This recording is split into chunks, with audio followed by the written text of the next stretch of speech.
começando mais um episódio do Pode Tudo. E hoje eu tô trazendo a Marcela, que ela é médica especializada em medicina legal. E assim, um tema que todo mundo se interessa. Dentro da psicologia, um tema extremamente necessário ser falado. Falar as importâncias, os alertas. Ela vai contar um pouquinho da trajetória dela também. Má, um prazer te receber aqui no meu Obrigada. podcast, viu?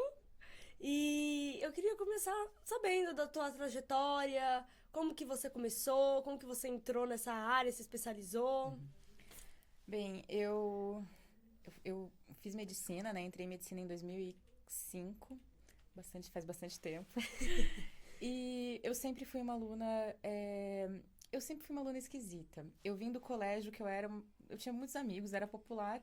Na faculdade, não me entrosava muito com quase ninguém, porque as pessoas me achavam estranha. E eu acho que elas tinham razão. Porque eu nunca fui assim de achar que eu só podia ser uma coisa na vida. Eu achava que eu podia ser o que eu quisesse e que eu queria experimentar.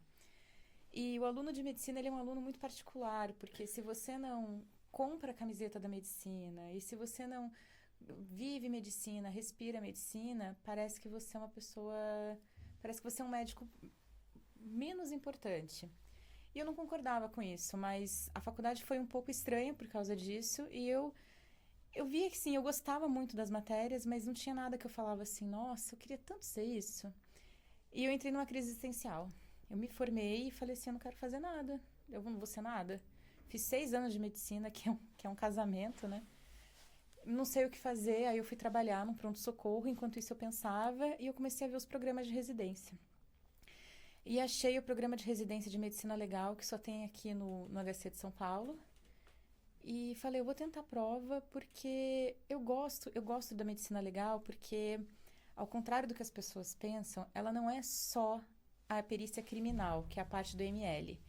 Que eu concordo que é a parte mais interessante, a parte que a gente fica mais Não, mas é isso que é curioso. importante a gente falar, porque antes mesmo de eu conversar com você, de você vir aqui no podcast, eu falava, ML, né? Eu sabia que não se tratava só de Sim, pessoas falecidas, né? exatamente. Mas as pessoas elas têm, porque o pessoal assiste CSI, então você tem essa impressão assim, que é um médico, o médico que faz medicina legal é o médico legista. E na verdade a medicina legal é muito ampla. E eu amava isso, eu amava você não ter um dia entediante na sua vida, porque cada caso é um caso, cada perícia é uma perícia. Existem perícias trabalhistas, cíveis, administrativas, a perícia criminal. Então, foi uma maneira que eu encontrei de ter o que eu queria, porque eu queria a medicina, mas eu não queria aquele padrão quadrado da medicina, do consultório, do hospital, e de ficar naquele. Eu falo quadrado, mas de maneira nenhuma eu estou fazendo uma Lógico, a crítica. gente entende. Até porque meu marido ele tem essa visão bem tradicional da medicina, então eu, todo mundo é importante, todo mundo tem uma função, mas essa não era a minha cara. Eu queria outra coisa, Uhum. eu queria ver as coisas de uma outra maneira. Tanto que aí eu fui fazer residência de medicina legal, me apaixonei por medicina legal mais ainda. Tive professores muito incríveis, tive mestres, assim. Aí eu fui fazer direito. Fiz direito. Porque precisa, né? Desculpa te cortar, mas pra você fazer a medicina legal, precisa do direito. Não precisa, não precisa. Você pode ser perito sem ter feito direito. Mas como a medicina legal, ela alia muito medicina e direito, eu queria ter noção do que eu estava falando. Eu não queria ficar à mercê do. Ai, que horror eu falar dessa maneira, gente. Não é à mercê de um advogado. Mas você fica assim, você fica sujeito a interpretações de lei, que Uhum. talvez não fossem as suas. Então, eu quis fazer direito por causa disso. Eu quis complementar a medicina legal, que é algo que eu sou fascinada. Fiz direito e aí entrei na ML. Entrei na ML, Passou. passei no concurso. Passou. Que não é fácil, né? Como que é esse concurso até você passar? Na verdade, como eu fiz residência em medicina legal, a prova do concurso não teve grandes dificuldades, porque eu estudei isso 3 anos seguidos, né? Então, é claro que todo mundo que vai fazer concurso, eu acho que isso é uma questão até da gente ser realista. Toda vez que você for fazer um concurso, Você tem que ver o edital e você precisa se preparar para o concurso, porque nem sempre uma prova vai ver o quanto você sabe, mas o quanto você sabe fazer a prova. Então, essa é uma dica da tia Marcela. Se você for fazer concurso, veja o edital e se prepare para aquela prova. Mas eu me preparei. Dicas importantes. É que eu sou concurseira, eu gosto de um concurso, sabe? E aí eu saí da residência, já entrei no concurso, fui chamada, porque a gente passa no concurso, mas a gente é chamado anos depois. Mas tudo bem, não vou fazer Eu já queria aquela expectativa, né? não vou fazer nenhum tipo de Pressão. crítica política aqui, mas se demora muito para ser chamado no concurso. E quando eu saí da residência, o que eu mais queria era trabalhar no ML. Só que quando eu fui chamada para o concurso, a minha vida já tinha mudado um pouco. Eu já comecei a trabalhar com auditoria e a auditoria é um mundo completamente outro do que as pessoas imaginam. E eu comecei a trabalhar com análise de risco. Então, eu me encantei com isso também. Aliás, eu sou uma pessoa que eu começo a fazer, eu quero fazer mais e mais, eu quero aprender. E aí eu fui chamada no ML, trabalhei no ML 5 anos, na parte de sexologia forense. Explica Então, um pouquinho pra eles o que é a sexologia forense. bem, o IML, o Instituto Médico Legal, ele faz vários tipos de atendimento. Não é só atendimento não é só a necrópsia, a autópsia, que é o que as pessoas acham que tem aquele fascínio meio mórbido, assim, né, de querer, aquela curiosidade de saber. Mas o IML também faz corpo de delito, também faz exame cautelar de pessoas tuteladas pelo Estado. Então, são pessoas que estão sob tutela do Estado. O exemplo mais fácil são os presos. E tem a parte de sexologia forense, que são vítimas de violência sexual, que são vítimas vivas, obviamente, e elas são vítimas de violência sexual. Então, abuso, estupro e toda sorte de violência que pode ocorrer que fere a dignidade sexual de uma pessoa. Quando eu passei no concurso, a minha intenção era ficar no necrotério. Eu queria fazer necrópsia, que foi o que eu aprendi na residência, o que eu queria fazer, que é uma parte muito legal, porque você precisa descobrir, você precisa investigar. Mas quando eu fui convidada para ir, na verdade, convidada é modo de dizer, tinha vagas e a minha chefe comentou comigo que tinha essa vaga, se eu não me interessaria por ir. A sexologia forense é um outro mundo, totalmente diferente, porque você lida com vítima viva e você lida com vítimas que sofreram uma violência não só física, porque a violência sexual ela tem muitas camadas. Então, você vai fazer esse atendimento e a perícia ela é muito imparcial e muito técnica. A pessoa chega para você tem um roteiro e você tem que seguir aquele roteiro, porque são perguntas que vão ser importantes para o processo criminal.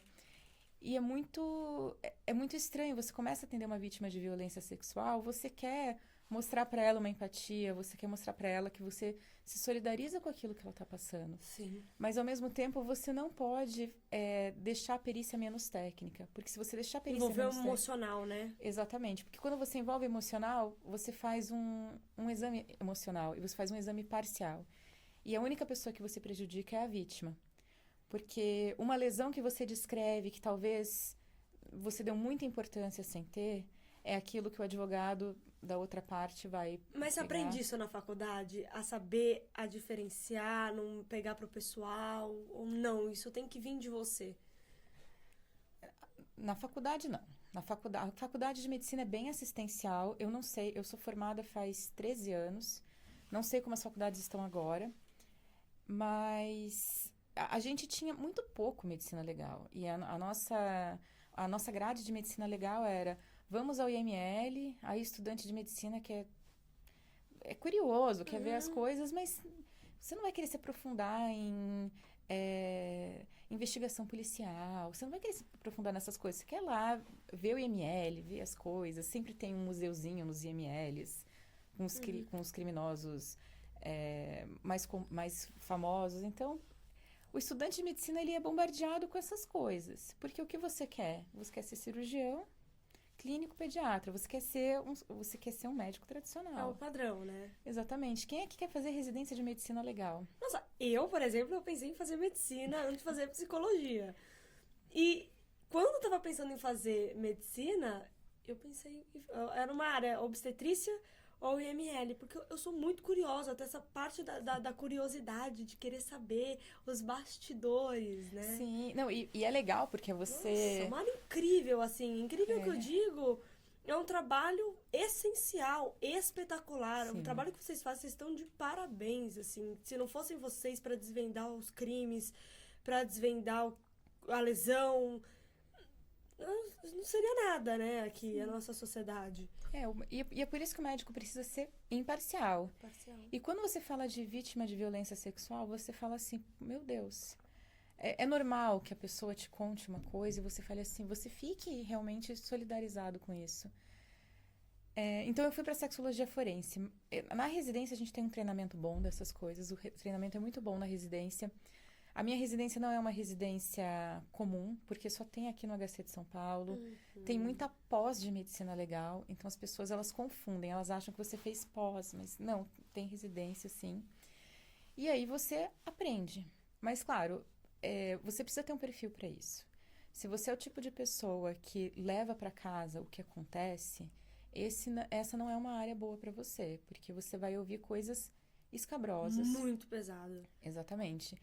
Até para os dois lados, porque a gente tem, no IML tem muito exame também que você faz que você vê que envolve briga familiar.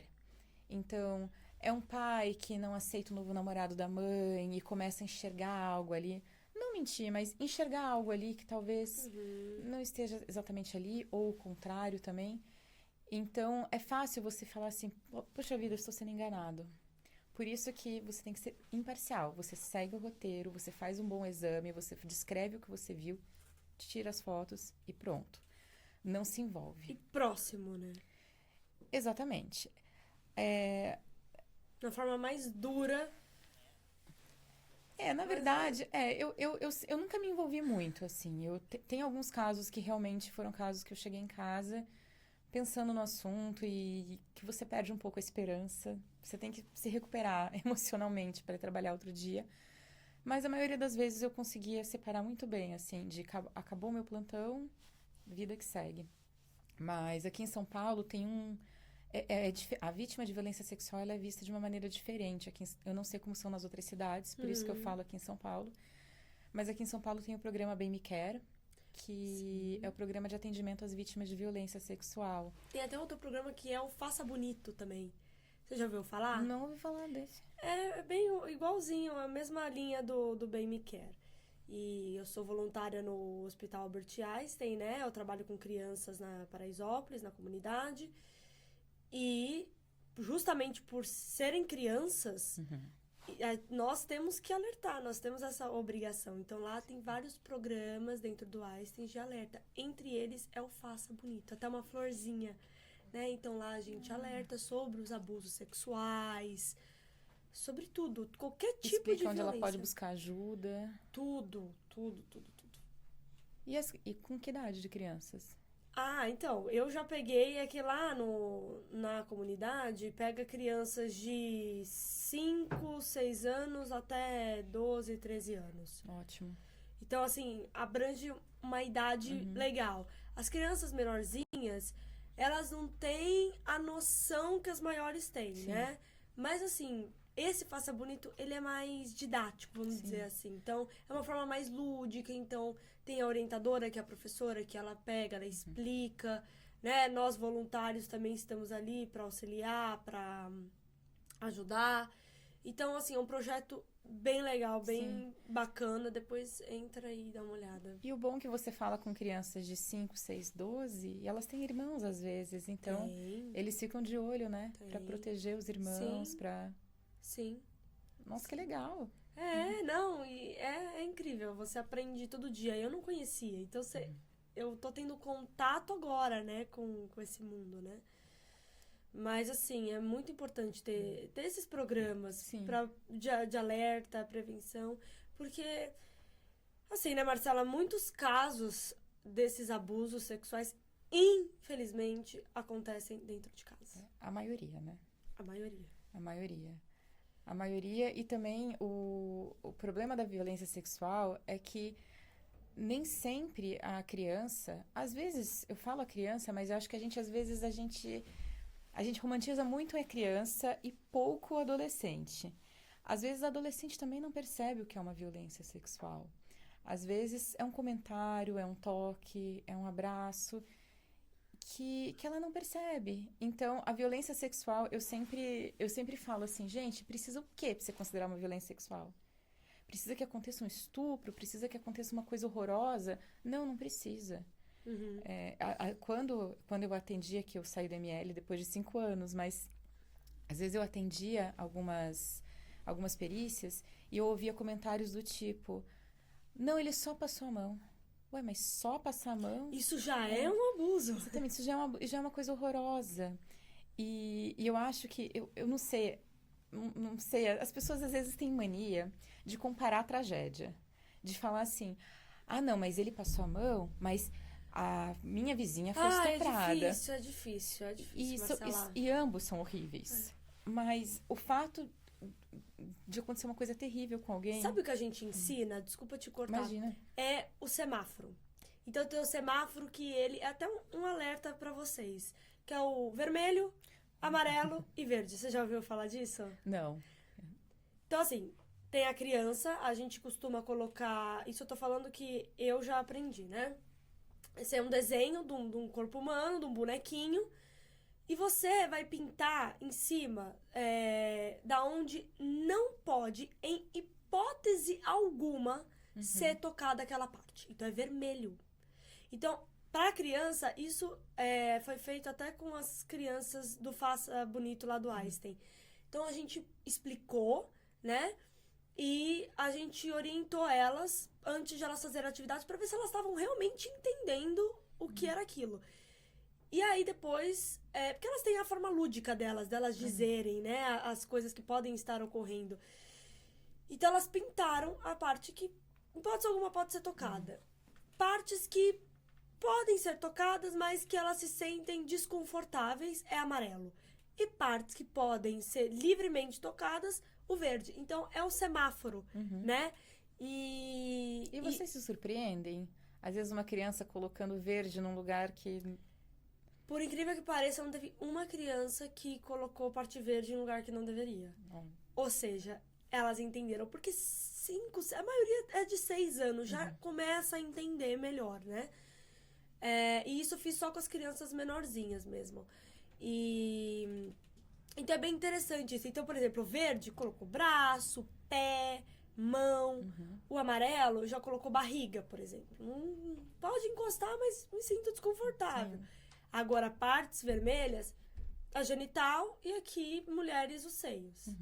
Então, assim, é bacana porque ela já tem uma orientação, né? Porque muitas vezes a gente não sabe se dentro de casa tem essa orientação, mas é importante que na parte onde elas estão lá para estudar, aprender, seja um lugar de acolhimento e de cuidado, né?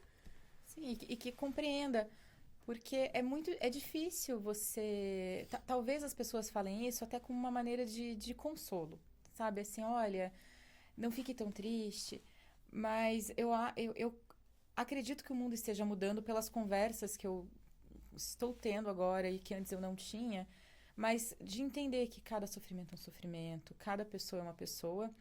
E é por isso que quando eu trabalhei na ML, eu tentava ser o mais imparcial possível. Claro, existem casos que te fazem chorar. Existem momentos que você fala assim, nossa, imagina passar por isso. Mas na maioria das vezes você tem que ficar centrado. É evidente que a vida te dá bolas curvas o tempo todo, né? Sim. Então, não dá pra você falar assim, nossa, eu sempre sou assim. Eu, pelo menos, não consigo. Tem gente que talvez tenha uma disciplina acima da minha. E aí, no Bem Me Quer, depois que você passa em perícia, você é direto... você vai conversar com uma assistente social e com uma psicóloga. Então, se você quiser fazer isso de maneira particular, você pode, mas mesmo assim o programa te orienta e te dá essa possibilidade de acompanhar pela rede pública. E isso é muito bacana porque tem muita gente que não tem noção de possibilidade de interrupção de gestação. Isso é muito importante você alertar. Agora, assim... Eu não faço palanque político de maneira alguma, mas a gente precisa entender que o mundo tem regras, o Brasil tem regras e existem leis. porque, por enquanto, o que diz é: você pode interromper a gestação sem que isso seja punido por lei. Então, não quer dizer. A gente fala aborto legal. Eu vejo essa expressão corriqueiramente: é o aborto legal. E eu entendo o que as pessoas querem dizer com isso, e eu acho que não tem problema nenhum. A gente não tem que mudar a nossa maneira coloquial de falar. Sim, lógico. Mas não é que seja um aborto legal, é um aborto que não vai ser punido. E existem 3 situações atualmente que são vítimas de estupro. São quando a gestação faz com que tenha risco de vida para a mãe. Uhum. E então manter essa gestação pode fazer com que a mãe tem grandes chances de ter um desfecho mórbido para a mãe. E casos de fetos anencéfalos, né? Que são gestações que, por mais que seja uma gestação viável, é uma gestação em que o concepto não é viável. Não vai progredir, né? Exatamente. Então, esse tipo de coisa não é feita de... Às vezes eu vejo algumas reportagens e alguns comentários que parece que essas coisas são feitas de uma maneira muito leviana, e não são. Mas aqui, eu acho... Posso comentar de algum caso polêmico? Lógico, fica à vontade, fica à vontade. Porque aqui tiveram algumas reportagens, eu acho que foram 2 meninas, uma de 10, outra de 13 anos, que quiseram interromper a gestação por questão de violência sexual. E foram 2? Eu lembro que teve uma no Sul e teve uma aqui em São Paulo, né? Ah, tá. E aí os médicos se recusaram a fazer por causa da idade gestacional, falando que não daria para interromper a gestação por causa da idade porque gestacional. Tem uma questão, existe isso? Se a pessoa, por exemplo, foi estuprada, mas tem uma data limite que ela pode ter o aborto ou não? Existe a data limite do bom senso, né? Porque como que você faz a interrupção da gestação? É colocado um medicamento intravaginal que vai abrir o colo e aí o concepto vai ser expulso. É rápido isso? Relativo. Tem dor, não tem dor? Tem dor, é como se fosse uma cólica, porque você vai fazer a abertura do colo. Então, às vezes, se sobra algum material biológico ali dentro, faz a curetagem, que é aí que vem a expressão chá de cureta, que as pessoas falam. Mas que situação deve ser bem difícil, né? Eu não vou entrar no mérito, assim, da minha opinião sobre isso, mas eu garanto para você que independente da razão para uma mulher interromper uma gestação, independente. Se ela tá mentindo que foi estuprada, se ela não tá, independente da situação, ninguém faz interrupção da gestação feliz. É uma situação horrível. É horrível. Que ninguém gostaria de passar Exatamente, por isso. Ninguém gostaria de passar. Às vezes eu ouço umas pessoas falando coisas muito feias, assim, do tipo, porque ela foi fazer um aborto rindo. Não foi. Claro, não sei que pode ser uma psicopata, uma pessoa que tem algum transtorno, mas 99,999% das pessoas que precisam interromper uma gestação por qualquer motivo. É uma situação deprimente, é triste, nunca ninguém está feliz. E acompanhado de um psicólogo, quem que tá nessa sala na hora? No programa Bem Me Quer, essa é uma parte que não é mais a minha área, porque elas são encaminhadas, Sim. e isso faz parte da medicina assistencial. E eu sou perita, né? Faço medicina... como médica perita, eu não posso assumir essas pessoas como minhas pacientes, porque isso é proibido pelo Código de Ética Médica. Auditor e médico perito não pode ser assistente daquela pessoa. Mas elas fazem acompanhamento psicológico, sim, orientação, até porque, ao contrário do que se acredita, não é que ela vai chegar lá e vai falar: fui estuprada, quero um aborto, tá aqui. Não, ela passa por orientação para entender todas as possibilidades que ela tem. Porque a mulher não precisa só interromper a gestação, você tem outras possibilidades. Com certeza. Mas existe um tempo em que... Então, quando você abre o colo e você expulsa o concepto, é um concepto que não vai ter vida ali. Mas depois de uma idade gestacional, quando a criança já está toda formada, nasce um bebê. Então, aqui no Brasil, não se costuma fazer a interrupção da gestação com uma idade avançada por causa disso, porque o bebê nasce vivo. E não faz sentido nenhum, você vai... Né, nasce uma criança ali, você quer... Então, seria com quantos meses, geralmente? A data limites para... Acho que até 20 semanas fariam. A partir de 20, 22 semanas, eles não fazem. É que eu não sei exatamente como é o protocolo. Sim, só para ter uma ideia. Mas o que acontece nessas gestações mais avançadas? isso é uma coisa que no mundo acontece. Aqui no Brasil a gente é um pouco resistente ainda, mas primeiro faz uma injeção de cloreto de potássio intracardíaca, né, para parar o batimento do bebê, para depois você interromper a gestação.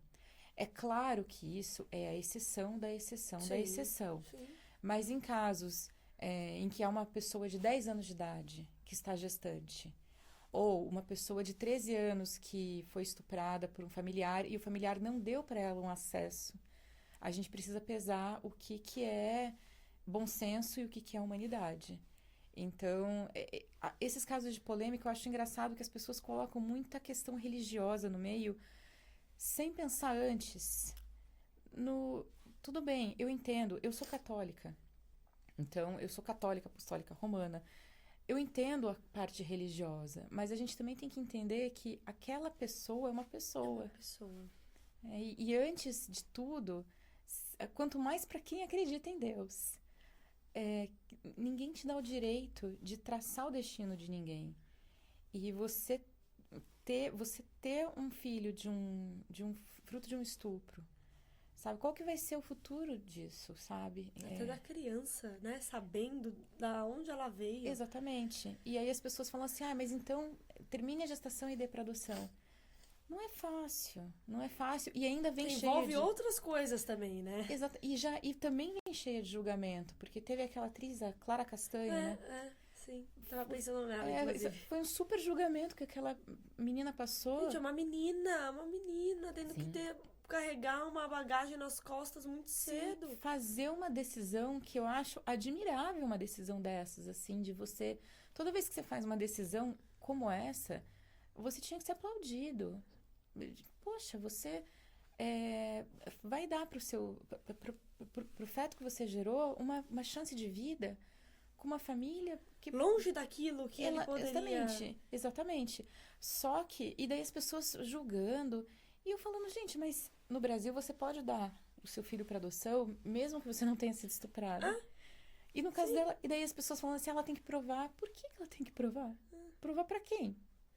As pessoas, elas sempre têm que achar pelo em ovo, né? Mas essa é a história natural da vítima de violência sexual, porque é sempre assim. E isso, você vai ver agora com o seu trabalho, é assim. Sofri um abuso. Mas será que sofreu mesmo? Eu não sei. Não, porque você tava com essa roupa, mas você riu. Mas na tua idade, né, andar com essa roupa, é isso que acontece. Essas são as coisas que as pessoas falam. Agora, o homem é assim... Fulano é um abusador. Gente, não, mas vamos falar... Não, vamos ver isso mesmo. Vamos ver se é isso verdade. Não, se for, ok. Então, o homem sempre tem o benefício da dúvida. E a vítima, que nem sempre é uma mulher, tá? A vítima é aquela coisa, será que ela não tá mentindo? E daí as pessoas puxam, assim... E o que ela ganharia mentindo também, né? O ganho secundário existe. O ganho secundário existe de você mentir. Você consegue se vingar. Sim, nesse sentido, sim. Você consegue... Existe o ganho secundário, mas isso que você falou é uma coisa muito interessante. Será que esse ganho secundário é tão interessante assim pra você falar uma mentira dessas? Uhum. É complicado, né? E eu gostaria de falar com você saber, porque eu acho que não só eu, como muitas pessoas têm a curiosidade de saber a rotina dentro do IML. Como que funciona? Depende do posto. Tá. Aqui em São Paulo, depende do posto. Aqui em São Paulo a gente tem um posto, por exemplo, que para esse posto vão só os cadáveres putrefeitos. Então, são aqueles cadáveres que foram encontrados no estado de decomposição avançada. Vão para esse IML especializado nisso. O avançado, isso que eu sempre tive curiosidade. É o que o avançado? É quando o cadáver está putrefeito. É quando ele está... É o que o pessoal adora falar. Falar em decomposição. Tá, mas decomposição o quê? Já tá sem pele? Já tá... Depende, porque... Não, para chegar a estar sem pele é muito tempo. Então, assim... Aqui no Brasil, como é quente, a gente entra em decomposição após a morte muito rápido. Então, quando você começa a perder as características que tornavam você. Então, é um corpo que você não identifica mais. Entendi. Ou um corpo que você até pode identificar, mas ele já está com uma coloração alterada, tá estufado. Então, Entendi. ele tem esse IML que é especializado nisso. O IML central faz necrópsias, faz exames de corpo de delito e também tem a seção de antropologia. Então, por exemplo, você compra uma fazenda e encontra uma ossada nessa fazenda. Alguém foi enterrado ali. Você vai fazer o que com essa ossada? Vai ignorar? Não. Então, vamos fazer alguma coisa, né? Exatamente, você faz um boletim de ocorrência e eles vão mandar para o IML central, onde vai ser feito o exame antropológico.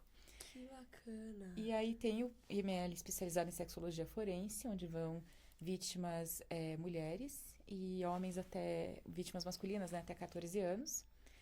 E as pessoas com mais Acontece em homem, né? Muita gente às vezes bastante. nem para pra pensar que acho que é só mulher e acontece em homem. A violência sexual é muito democrática. Ela acontece com homem, mulher, pobre, rico, independe, ela é extremamente democrática. A gente acha que, não, veja bem, fulano foi vítima de violência, mas até parece que aquele homem, que é um CEO de uma empresa, faria isso. Faz. Sabe, onde há ser humano, há possibilidade para mau comportamento. Infelizmente. Então, aí depende do posto que você tá.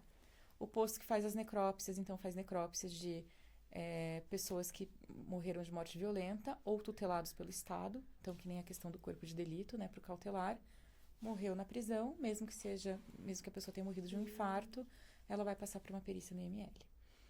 E pessoas que morreram de morte violenta. Morte violenta não significa só agressão física, né? Pode ser um acidente, pode ser uma morte metatraumática, então elas vão ser... isso vai ser feito no IML. E quando eu vejo que as pessoas confundem muito o SVO com o IML. E essa confusão normalmente acontece porque o espaço físico sempre é próximo. Então, aqui em São Paulo, por exemplo, o SVO é muito perto do IML. Tem cidades que eles utilizam o mesmo espaço físico, mas essa parte O que seria esse SVO? é o Serviço de Verificação de Óbitos. Então, são pessoas que morreram por questões clínicas, por questões não violentas, mas que morreram de uma causa indefinida. Então, tem que investigar. Tem que investigar para ver do que a pessoa morreu. Certo. E eu acho que aqui é a parte que as pessoas mais confundem a medicina legal. Porque isso eu vejo muito médico fazer. Até vou falar mal da minha classe, brincadeira. Muita gente, na hora de preencher a declaração de óbito, preenche assim: falência de múltiplos órgãos, parada cardiorrespiratória. E você não precisa escrever isso, porque todo mundo que está morto está com parada cardiorrespiratória. Não precisa constar isso na declaração de óbito. O que a declaração de óbito precisa ter? A causa da morte. Então, por exemplo, infarto, pneumonia. Porque tendo esses dados eles são registrados e aí a gente consegue ver onde a gente pode fazer ações de prevenção. Então, assim, puxa vida, em São Paulo, muitas pessoas estão morrendo de infarto com 50 anos de idade. O que está acontecendo com essa população? Como que a gente pode atuar? Olha, as criancinhas estão morrendo, tem muita criança de 0 a 2 anos morrendo de gastroenterocolite. A gente vai precisar melhorar o saneamento. Então, as pessoas encaram a declaração de óbito como só um documento formal para poder enterrar. E não é. A declaração de óbito, ela é muito importante. É muito mais, né? Exatamente. A definição geral da medicina legal é que a medicina é auxiliando o direito nas demandas jurídicas. Mas ela é muito mais do que isso. Então, se você tem uma concentração de morte por exemplo, projétil de arma de fogo de alta energia. Peraí, antes não tinha essa característica, mudou por quê? Será que aumentou o tráfico? Será que aumentou a criminalidade numa região específica? O que mudou? Você precisa da medicina legal não só como uma ferramenta para te ajudar num processo, numa demanda judicial, mas para te ajudar como sociedade. A medicina legal, ela é importantíssima para a prevenção. Não é porque quando chegou já estava assim, porque eu até brinco assim. A medicina legal, o segundo nome da medicina legal é quando eu cheguei já estava assim. Mas mesmo assim a gente precisa entender a característica das coisas. A gente estuda aqui para não repetir. Que é por isso que a gente estuda história, por isso que a gente estuda geografia, que eu sempre detestei, mas é por isso. Porque você precisa parar de cometer os erros do passado. Perfeito. Para ter novos erros, brincadeira. Não, nossa, E, Má, como que funciona o atendimento às vítimas? A partir do momento que ela chega lá e você faz a avaliação. A vítima chega, faz o boletim de ocorrência, ela não o ML não é livre demanda, então você não chega lá porque você acha que você... Quando eu falo acha que foi abusado, acontece. Às vezes tem pessoas que viram uma palestra, ficaram com dúvidas se algo pode ser um abuso. Já aconteceu da pessoa chegar lá? Já. E daí a gente orienta. Tem que ir para uma delegacia, fazer um boletim de ocorrência. Mulher, normalmente, é melhor procurar uma delegacia da mulher, porque elas já têm mais expertise, né? exatamente, estrutura para isso. Faz o exame. Depois que faz o exame, aí depende qual que é a questão da vítima. Então, o que ocorreu? Dependendo do exame, você vai ter coleta de material para pesquisar presença de espermatozoide, material para análise de DNA ou material toxicológico, que pode ser feito também. E aí você faz o exame, a vítima sai, ela vai passar por atendimento hospitalar para ver se precisa fazer pílula do dia seguinte, medicação Mesmo antirretroviral. muito novinha, se a menina for, ela pode tomar a pílula do dia seguinte. Quando tem coito. Ah, tá. Né? Quando teve introdução de Realmente. pênis em vagina. Ah, tá. Porque Sim, é uma sim. carga hormonal, né? Sim, exatamente. E aí mas o hospital faz toda essa análise, eles também têm essa experiência. Vê se precisa, por exemplo, aquele coquetel para prevenir Sim. HIV e outras doenças. E aí ela vai para atendimento com assistente social e com psicóloga. Nos fins de semana não tem atendimento com assistente social ou psicóloga, mas elas ficam com o telefone, depois elas ligam e marcam e eles também vão atrás. Então a vítima não fica assim, não é... Não é solto, né? Não é porque... É que assim, comigo, quando eu estava na ML, né? Comigo ela passava e depois eu não tinha mais contato. Mas não é que ela ficava solta na vida. O serviço puxava. E esse é um programa muito legal, é um programa, inclusive, que várias cidades tentam fazer esse modelo para um atendimento holístico da vítima, né? Sim. Um atendimento integral da vítima. Por isso que é de extrema importância você estar passando isso pro pessoal, né? Pra eles saberem que eles têm essa porta aberta aí, né? Exatamente. E se aconteceu alguma coisa, vá na delegacia, faça um boletim de ocorrência, o delegado vai pedir o exame. E é tudo em sigilo, né? Sim. Tudo em sigilo. Sim, tudo em sigilo, a gente não tem... Inclusive agora, né, com a LGPD... Desculpa, o que é isso? É a Lei Geral de Proteção de Dados. Tá. A Lei Geral de Proteção de Dados, ela veio... Então, assim, obviamente, questões de polícia, elas sempre são sigilosas, né? Uhum. Não tem nem cabimento pensar que isso vai ser divulgado. Exposto. Mas agora não, desde que a LGPD está em vigente, a gente tem uma proteção dos nossos dados sensíveis para muita coisa, né? Então, aquele lugar que se faz depilação não pode passar o teu telefone para a dona da outra loja porque acha que você vai gostar do estilo. A gente tem que ter mais cuidado. Eu sei que nem sempre isso acontece, porque eu recebo cada mensagem no WhatsApp de gente que pegou número, mas a Lei Geral de Proteção de Dados está aí para isso, para proteger nossos dados sensíveis, não só no criminal, para tudo. E depois que vocês fizeram o exame, tudo bonitinho, como que é pra achar a pessoa, né, que causou tudo isso? Acha ou nem sempre acha? É só pra atestar mesmo que houve um estupro? Isso é em qualquer lugar do mundo, tá? Então, por exemplo, uma vítima que consegue dar nome ao agressor. Diferente. Exatamente. A gente coleta material, aí se tiver... Porque uma vítima mulher, por exemplo, você consegue ver se tem material XX ou XY. Se tiver ali um material masculino, você vai atrás do agressor, você comunica à autoridade policial, né? Porque tudo isso é feito... Quem que é o dono da investigação? É o delegado.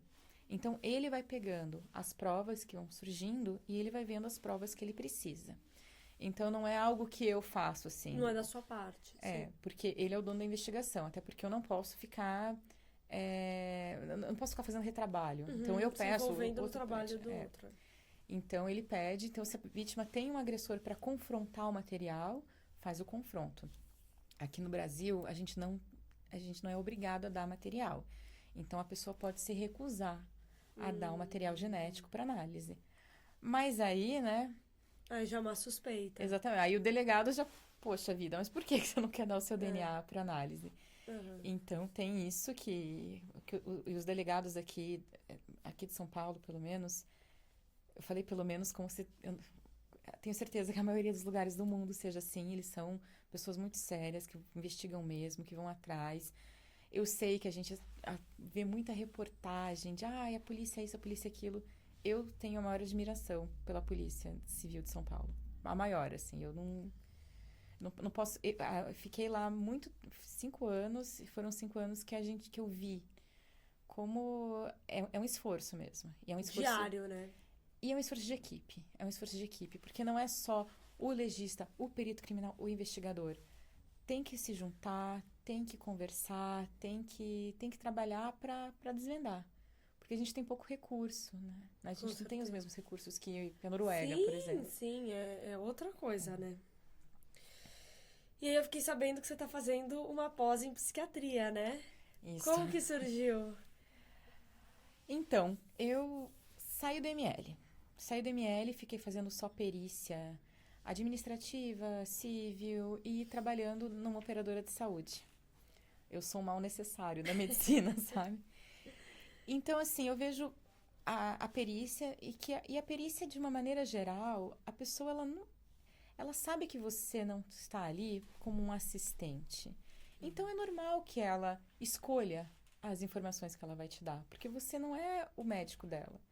E se ela não está na qualidade de paciente, ela não vai abrir tudo para você, ela não vai se mostrar para você, principalmente no meu caso, porque eu sempre estou do outro lado.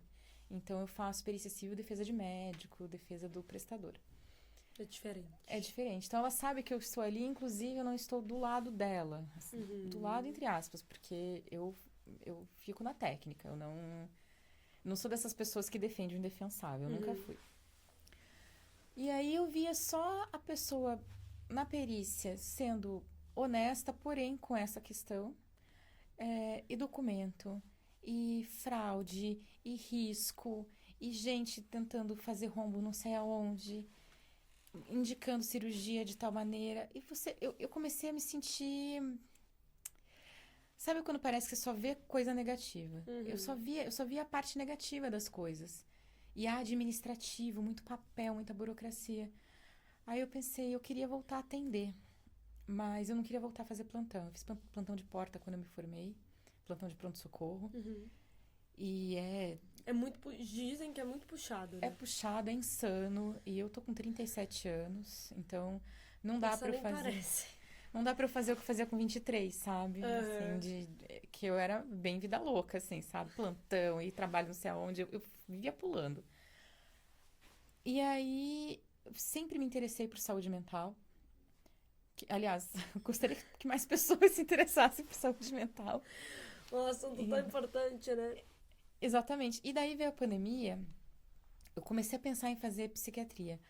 Mas aí veio a pandemia, e eu acho que a pandemia deixou todo mundo... Sim, deu uma desestabilizada emocional grande. Né? Exatamente. E eu acho que também mostrou muito a necessidade, eu acho que escancarou a necessidade de você precisa pensar na sua saúde mental como parte da sua saúde. Você precisa disso. Então, antes, porque eu fiz 2 faculdades, eu fiz uma em 2005, outra em 2016. A mudança de pensamento dos jovens é outra. E é uma coisa assim, eu comecei a ficar feliz.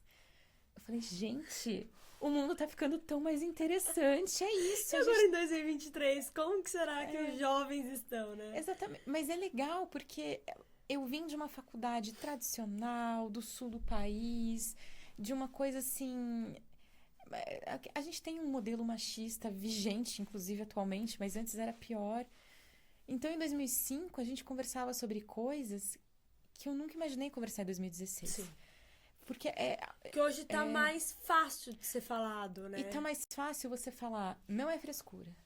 Não é frescura. Isso que eu tô sentindo não é frescura. É o que eu sinto, é o meu sofrimento. E se você não dá valor, ok, mas tem valor. E aí eu falei assim, nossa, eu gostaria de trabalhar com saúde mental, não para sair do que eu faço, mas para atender poucos pacientes, para poder me dedicar, assim, a 1, 2 pacientes por semana, mas pacientes de saúde mental, para fazer alguma diferença do outro lado. Porque Isso é muito bonito. eu faço... eu acho que a gente faz a diferença quando a gente faz o nosso trabalho bem feito. Qualquer trabalho. Então, se você for contador, por exemplo. Eu não faço a diferença. Claro que você faz. De alguma maneira você faz. E a contabilidade tem repercussão na vida financeira das pessoas. Sim. E isso tem reflexo direto na vida das pessoas. Mas eu queria ir um pouco para outro lado. Eu tô muito desse lado da força, eu queria ir um pouco para aquele. Sim. Então, eu comecei a fazer atendimentos esporádicos. Eu não quero consultório fixo. Eu nunca fui muito tradicional, então não vai ser hoje. Sabe, na terceira década de vida, resolvi mudar. Vou ser tradicional. Pode acontecer. Tive uma mudança repentina. Exatamente, aí, mas... E você inaugurar teu consultório. Pode ser, mas é que eu gosto, assim, de você... eu vejo que tem muita questão que as pessoas, elas ficam enoveladas, assim. Você, como psicóloga, Sim. estudante de psicologia, fazendo estágio, você vê isso. A pessoa fica enovelada aqui, e você que tá de fora, você... Puxa, vem aqui, ó, vai puxando. Fica naquele círculo que não sai mais, sabe? Exatamente, você vem puxando, e a pessoa vai percebendo. E ela entende que você não tá ali pra julgar. Você tá ali pra acolher. É isso que eu falo. O nosso papel de quem é da área da saúde é o acolhimento, né? Sem julgar, sem julgamentos. Sim. É ajudar. Simplesmente você tá ali pelo outro e tem empatia. Porque quem muitas vezes não é da área da saúde, não é que não tenha empatia, mas às vezes é mais difícil. Sim. E a nossa profissão, ela traz isso, né? Ter a empatia, se colocar no lugar do outro, estar disponível. Você que é médica sabe, tá ali, aconteceu um crime, preciso estar lá. Então, enfim. Mas o meu sonho, assim, pro mundo, assim, meu discurso de Miss, é que a gente comece a normalizar que não existe nada normal. Então, você pensa de um jeito, o outro pensa de outro jeito. Não existe, evidentemente, que existe certo e errado no limite do outro, né? Lógico, não estou pregando anarquia aqui. Mas você entender que as pessoas são diferentes e que tá tudo certo.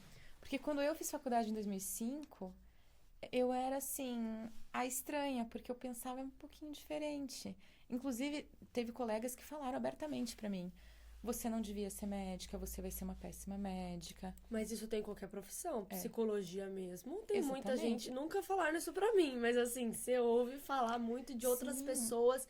O que você tá fazendo nesse curso? Exatamente. Não é pra você, não é seu perfil. Exatamente. Gente, você justamente tá num curso. E de aluno. Exato. Que assim, não é que você é uma pessoa que, nossa, eu tenho uma experiência vasta, eu consigo... Sim. Não. E assim, você tá numa profissão que justamente é uma profissão acolhedora, sem julgamento. Sim. E você tá fazendo o oposto. Então, que tipo de profissional que Mas você vai ser? Mas se na psicologia isso acontece, imagina. Então, em qualquer outro curso vai ter. Eu acho que tinha que ser expulso quem faz uma coisa dessas na psicologia. E mexe muito com a cabeça do estudante, porque a pessoa, se não tá com o emocional bom, opa, então o que eu tô fazendo aqui? Exatamente. Então eu vou me retirar.